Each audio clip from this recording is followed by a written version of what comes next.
पद्यानुवाद दोहरा लेते हैं। 13वीं गाथा से ही अपने आगे बढ़ना है, इसलिए 13वीं गाथा और पद्यानुवाद दोनों दोहरा लीजिए।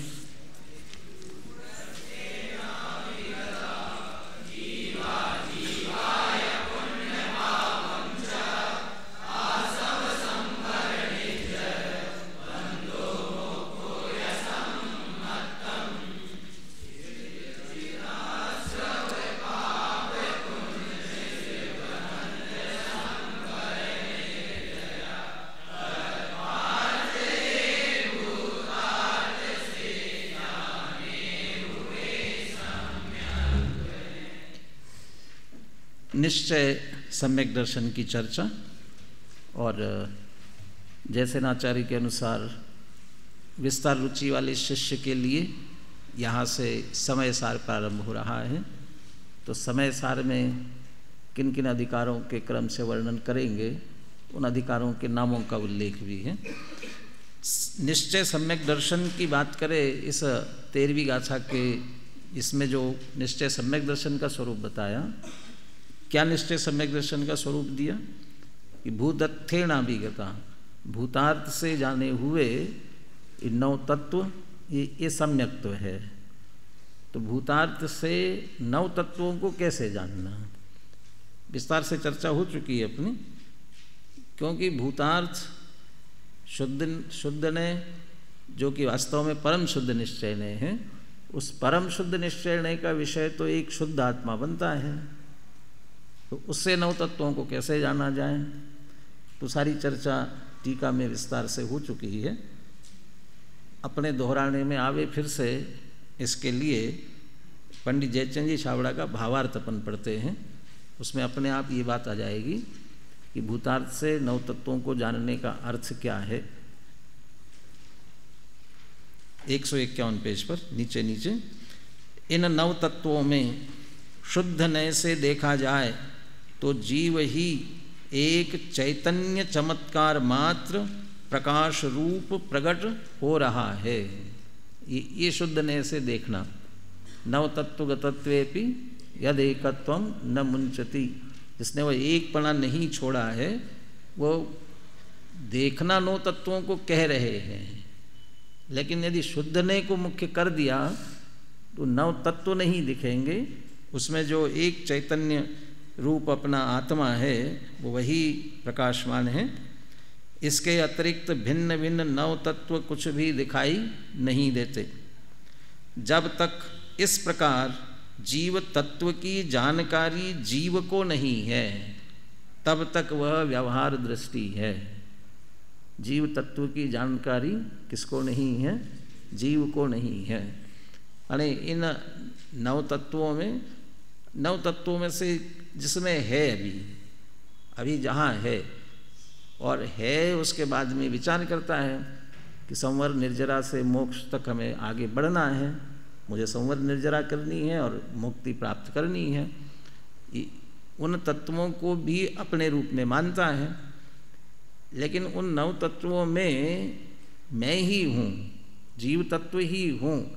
तो उनमें एक जीव ही है, वो जीव तत्व उस जीव को प्रतिभासित नहीं होता।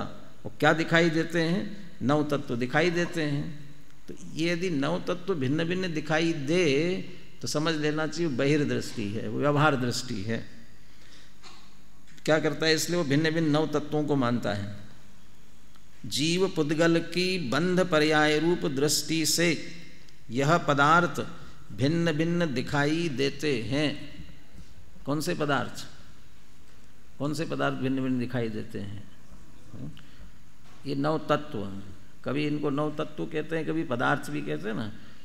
बहुत बार तो ये भी कहने में आता है 7 तत्व, और इन्हें पुण्य पाप मिला दो तो 9 पदार्थ हो जाते हैं, ऐसा भी कहते हैं ना। थोड़ा सा पदार्थ कहने में अटपटा लगता है अपने को, क्योंकि पदार्थ वो पदार्थ तो ऐसे कोई वस्तु होनी चाहिए। ये तत्वों को थोड़ी पदार्थ कह सकते हैं। वो आश्रव तत्व, बंध तत्व, ये पदार्थ थोड़ी, ये तो भाव है। ये कैसे पदार्थ हुए? ये तो हो सकता है कुछ मीठा नमकीन बना लेना चाहिए, मीठा नमकीन। अब ये मीठा नमकीन तो भाव हुआ, तो ठीक है ना, क्या बनाना चाहिए? मीठा नमकीन बनाना, तो ठीक है मीठा नमकीन सबको परस देंगे, लेकिन क्या परसे? तो यदि मीठा परसना है तो लड्डू पेड़ा बर्फी कुछ तो होना चाहिए, इन्हें ये कुछ नहीं होना चाहिए, फिर मीठा होना चाहिए। क्यों? लड्डू पेड़ा बर्फी ये पदार्थों की ज़रूरत नहीं है, ये पदार्थ नहीं। तो हमें ये लगता है कि वे पदार्थ और मीठा पना वो तो तत्व है, लेकिन यहाँ तत्वों को भी पदार्थ कह रहे हैं। प्रारंभ के ही किसी गाथा के भावार्थ में, पहले दूसरी गाथा की भावार्थ में जयचंद जी छाबड़ा ने ये लिखा है, जीव ये पदार्थ। क्यों पदार्थ है? कि जीव ऐसा पद है और उसके द्वारा ये जीव एक अर्थ है, वस्तु है, वो उसे वह वाचक है, उसका बता रहा है। तो जीव ऐसे पद से जो अर्थवाच्य हो वह जीव पदार्थ। तो जीव को पदार्थ इसलिए कहते हैं क्योंकि वह जीव पद से वाच्य है। तो ऐसे ही आश्रव ये पदार्थ है, क्योंकि वो जो आश्रव रूप भाव है वह भाव आश्रव इस पद से वाच्य हो रहा है। तो वो अर्थ वो अपने आप में और उस पद से वाच्य हो रहा है, इसलिए वो पदार्थ है। इसलिए पदार्थ भी कहा जा सकता है, कहते हैं। ये कब दिखाई देते हैं? जीव पुद्गल की बंद पर्याय रूप दृष्टि से यह पदार्थ भिन्न भिन्न दिखाई देते हैं। टीका में कहा था अकेले एक के ये 7 रूप, जीवाजीव तो मूल कहा उसमें से, बाकी जो 7 हुए वे अकेले जीव या अकेले अजीव इनका होना संभव नहीं है। तो दोनों की जो मिलीजुली अवस्था होती है तभी ये 9 खड़े होते हैं। तो बंद पर्याय की दृष्टि से देखेंगे तो भिन्न भिन्न दिखाई देते हैं। किंतु जब शुद्ध नय से जीव पुद्गल का निज स्वरूप भिन्न भिन्न देखा जाए तब वे पुण्य पापादि 7 तत्व कुछ भी वस्तु नहीं है, कुछ भी वस्तु नहीं है। इसके लिए आगे चल करके उदाहरण लिया, बृहद्रव्य संग्रह में भी उदाहरण आता है वो, जैसे नाचार्य की टीका में मुख्य रूप से है। हल्दी और चूना मिलने से क्या होता है? लाल रंग होता है। तो लाल रंग जो हुआ वो राग की उत्पत्ति कैसे हुई? जीव से हुई कि पुद्गल से हुई? कौन करता है इसका? इस संदर्भ में लेते हुए बात की तो कहते वो व्यवहार से ये दोनों मिले तो उसमें से वो लाल रंग उत्पन्न हुआ, और फिर अशुद्ध निश्चय से एक में हो गए, अभेद हो गए, इसलिए हुआ। तो ऐसा करते करते ये अलग अलग नयों से बताया। लेकिन शिष्य ने अंत में पूछा कि ये सब बात के नए आप निषिद्ध कर देते हो, आप तो परम शुद्ध निश्चय से बताओ। हल्दी और चूना मिलके लाल हुए, इस लाल होने का कर्ता कौन? हल्दी है कि चूना है? हमें तो परम शुद्ध निश्चय से बताओ। तो उसमें उन्होंने उत्तर दिया परम शुद्ध निश्चय से दोनों मिलते ही नहीं हैं। तो परम शुद्ध निश्चय ने खड़ा होगा तो दोनों को भिन्न भिन्न देखेगा, दोनों भिन्न भिन्न ही दिखाई देंगे। ये कब? कि जब वो मिले हुए हैं तब भी, दोनों मिले हुए हैं उस समय भी, तब भी वो शुद्ध नय से देखेंगे, भिन्न भिन्न दिखेंगे। और भिन्न भिन्न दिखेंगे तो हल्दी पीली ही दिखाई देगी, चूना सफ़ेद, वो लाल दिखेगा ही नहीं। तो ऐसे यहाँ इन 9 तत्वों में बंद पर्याय से देखेंगे, इन 9 खड़े होंगे। लेकिन उसी में शुद्ध नय का प्रयोग करोगे तो जीव बिल्कुल अलग दिखेगा और पुद्गल अलग दिखेगा, और अलग अलग भिन्नता भाषित तो होगी तो 9 भेद भी खड़े नहीं होंगे। तो उधर जीव अकेला स्वतंत्र शुद्ध प्रतिभाषित होगा। किंतु जब शुद्ध नय से जीव पुद्गल का निज स्वरूप भिन्न भिन्न देखा जाए तब वे पुण्य पापादि 7 तत्व कुछ भी वस्तु नहीं है। बहुत मार्मिक बात आगे कह रहे हैं, वे निमित्त नैमित्तिक भाव से हुए थे। जितने भी हो ना, आश्रव बंध संवर निर्जरा मोक्ष पुण्य पाप, ये सब निमित्त नैमित्तिक भाव से हुए थे। कौन निमित्त और कौन नैमित्तिक? इसमें कौन निमित्त और कौन नैमित्तिक? थोड़ा सोचना ध्यान से। ये जो आश्रव बंध संवर निर्जरा मोक्ष पुण्य पाप, इनमें कौन निमित्त और कौन नैमित्तिक? प्रश्न तो आ गया ना समझ में कि प्रश्न नहीं आया? कौन घटित करके बताएगा, कौन दे रहा है उत्तर? किसी समझ में आया? सब प्रश्न तो नहीं, उत्तर क्या है ये समझ में जिसको आया। अब आप सोचने लगते हो कुछ न कुछ टेढ़ापन है इसलिए पूछ रहे हैं। टेढ़ापन नहीं होता तो क्यों पूछते हैं? बोलिए, जिनेश बता रहे हैं। हाँ, मैंने जो इस गाथा में, जैसे टीका में अमृतचंद्र आचार्य ने जीवाश्रव अजीवाश्रव ऐसा कहा ना, तो जीवाश्रव अजीवाश्रव, तो कौन निमित्त और कौन नैमित्तिक? कौन निमित्त और कौन नैमित्तिक? अजीवाश्रव निमित्त और जीवाश्रव नैमित्तिक। ठीक है, बराबर। क्योंकि यहाँ ऐसा ही कहा, आश्रावक कर्म और आश्राव्य व जीव, इसी रूप में लिया था। आश्रावक कर्म और आश्राव्य ये जीव, ऐसे ही संवारक कर्म और संवार्य जीव, इसी तरह से लिए थे सभी में, इसलिए ये बराबर है इनका। वो कर्म निमित्त और जीव में होने वाला वो भाव वो नैमित्तिक। अब द्रव्य संग्रह की अपेक्षा से वो बदल जाएगी बात। द्रव्याश्रव भावाश्रव, द्रव्यबंध भावबंध, वहाँ बदल जाएगा। वहाँ आत्मा के जिन मोह राग द्वेष परिणामों से कर्म आते हैं उन्हें क्या कहते हैं? जिन भावों से आते हैं वे भावाश्रव, और कर्मों का आना वो द्रव्याश्रव। तो कर्मों का आना किससे हुआ? ये जीव के विकारी भावों से हुआ। तो कर्मों का आना वो कार्य हुआ और जीव के भाव उसमें निमित्त हुए। तो वहाँ जीव के भाव निमित्त हो जाएंगे और कर्मों का आना रूप जो आश्रव है वो नैमित्तिक हो जाएगा। तो वहाँ इस तरह निमित्त नैमित्तिक बदलेगा। ये तो कथन की पद्धति है ना। निमित्त नैमित्तिक पने में हम कार्य रूप में किसे मुख्य करके बात कर रहे हैं? द्रव्याश्रव, इसको यदि कार्य माना तो भावाश्रव उसका निमित्त है। और यहाँ वो जीवाश्रावक कर्म और उसके कारण से जीव में आश्रव हुआ, तो आश्राव्य जीव हुआ, वो इसलिए उसको आश्राव्य का होने योग्य। तो कार्य तो लिया जीव के भावों को और उसका निमित्त लिया कर्म को, इसलिए वो निमित्त नैमित्तिक बना बदल जाएगा। लेकिन यहाँ कह रहे हैं चाहे भावाश्रव के रूप में कार्य लो, चाहे द्रव्याश्रव जो आ रहा है उसको कार्य लो, लेकिन दोनों एक दूसरे के निमित्त नैमित्तिक संबंध से हो रहे हैं। लेकिन जब दोनों को अलग अलग रखा जाएगा, हल्दी चूना ये दोनों मिल करके लाल हुए, तो वो हल्दी भी लाल हो गई और चूना भी लाल हुआ।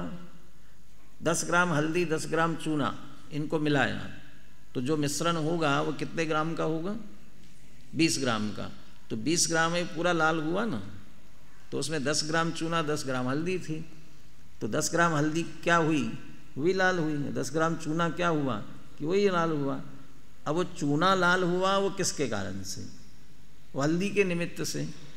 और हल्दी लाल हुई वो किसके निमित्त से? कि चूने के निमित्त। ये दोनों परस्पर निमित्त नैमित्तिक से हुए।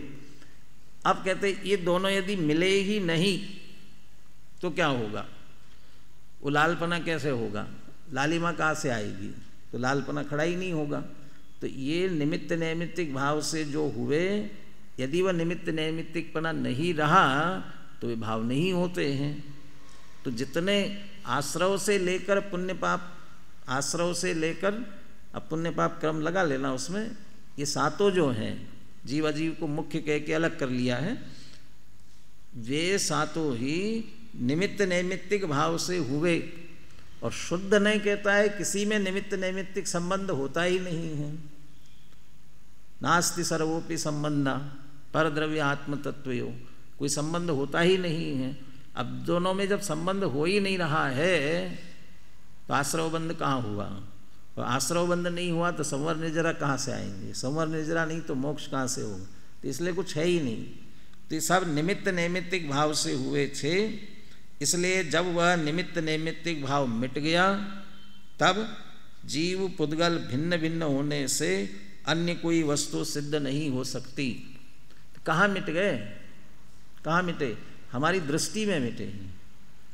वो साक्षात तो कहाँ मिटने वाले? मोक्ष होने तक भी, मोक्ष जब हुआ है तब द्रव्य कर्मों का अभाव हो करके मोक्ष हुआ, या इधर जीव के शुद्ध भाव हुए इसलिए कर्मों का अभाव हुए, तो सब होना है हमारी दृष्टि में। हम ही उसको निमित्त, इसलिए हमारी दृष्टि में सब नौ खड़े हो रहे थे। लेकिन जो शुद्ध नय से शुद्ध जीव को स्वीकार किया तो निमित्त नैमित्तिकपना भी खड़ा नहीं हुआ, तो ये नौ भी भेद खड़े नहीं होते। अगला वाक्य और इससे मार्मिक, ये कहा कि निमित्त नैमित्तिक भाव से हुए थे, शुद्ध नय से देखा तो निमित्त नैमित्तिक भाव नहीं रहा, तो फिर नौ भेद भी खड़े नहीं रहे, तो जीव बिल्कुल स्वतंत्र शुद्ध एक दृष्टि में आया। अब अगला वाक्य इससे मार्मिक क्यों है? देखिए, वस्तु तो द्रव्य है, द्रव्य का निज भाव द्रव्य के साथ ही रहता है तथा निमित्त नैमित्तिक भाव का अभाव ही होता है। जो भी वो नैमित्तिक भाव कब तक रहेगा? जब तक तत्संबंधी निमित्त सामने है तब तक होगा। और कब तक निमित्त होगा? कब तक चलता रहेगा?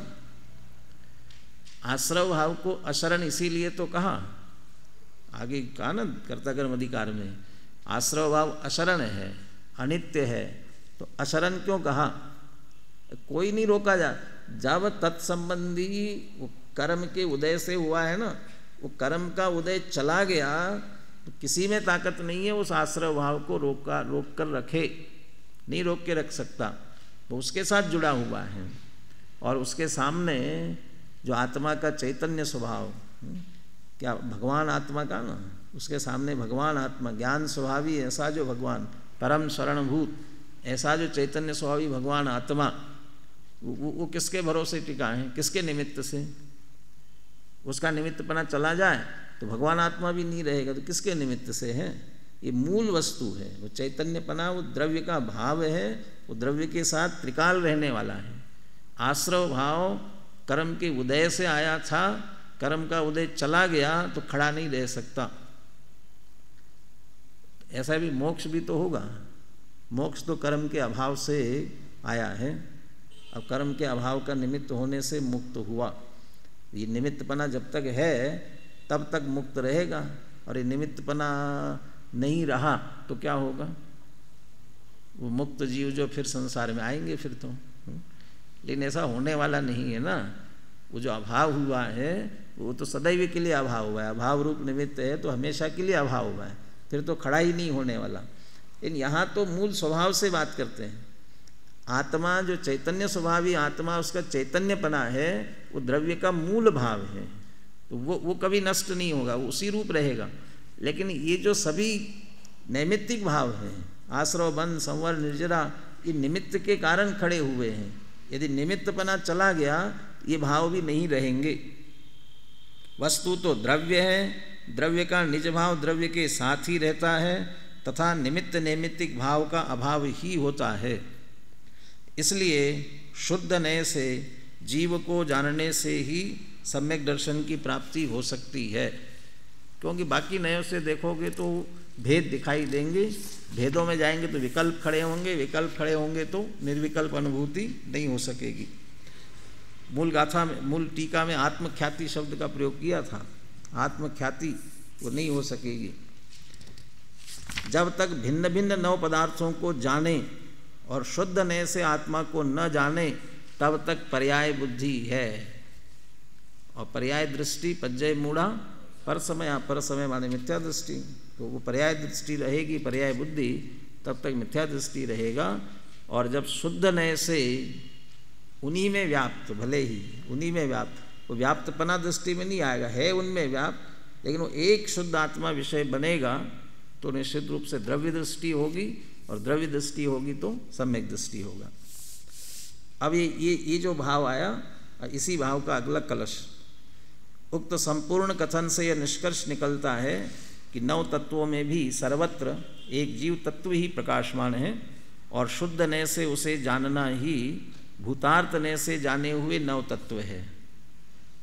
भाषा तो ये है कि भूतार्थ नय से जाने हुए नव तत्व, लेकिन उसका भाव क्या है?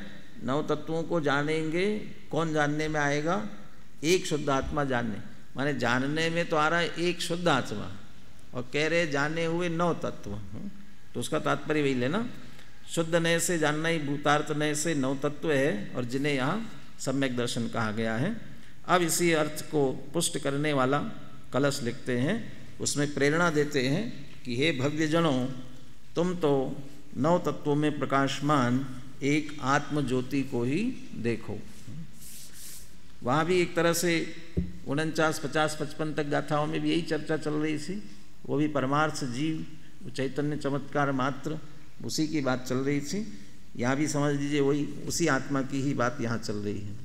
शुद्ध नय का विषयभूत शुद्ध आत्मा की ही बात है। 6वीं गाथा, 7वीं गाथा, ये 13वीं गाथा, आगे भी 14वीं गाथा आएगी, फिर 38वीं आएगी, ये 49वीं, इन सब में सीधे शुद्ध नय के विषयभूत शुद्ध आत्मा की ही चर्चा है। 8वां कलश बुलवाते हैं। चिरमिति नव तत्व छन्न मुन्नीयमाणम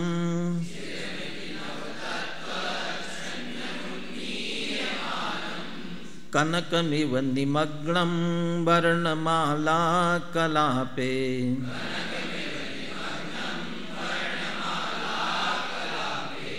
अथ सतत विविक्तं दृश्यतामेकरूपम्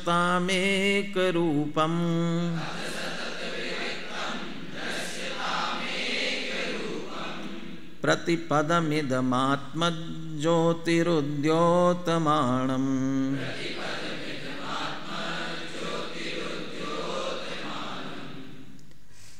चिरम इति नव तत्व छन्नम।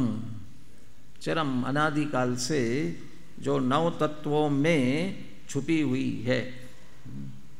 कोई भजन में बोलते हो ना आप, भक्ति में है, नव तत्वों में छुपी हुई जो ज्योति उसे बतलाती है ना, जिनवाणी के लिए कहते हैं ना, वो छन्नम, नव तत्व छन्नम। और कब से है? अनादिकाल से। तो अनादिकाल से नवों में है क्या? नौ में से किसी न किसी में है। नौ तत्वों में से किसी जीव को देखा जाए, किसी जीव को, अभव्य से लेकर के अनंतानंत अक्षय अनंत जीव राशि जितनी है, वे जीव इन नौ तत्वों में से ही किसी न किसी में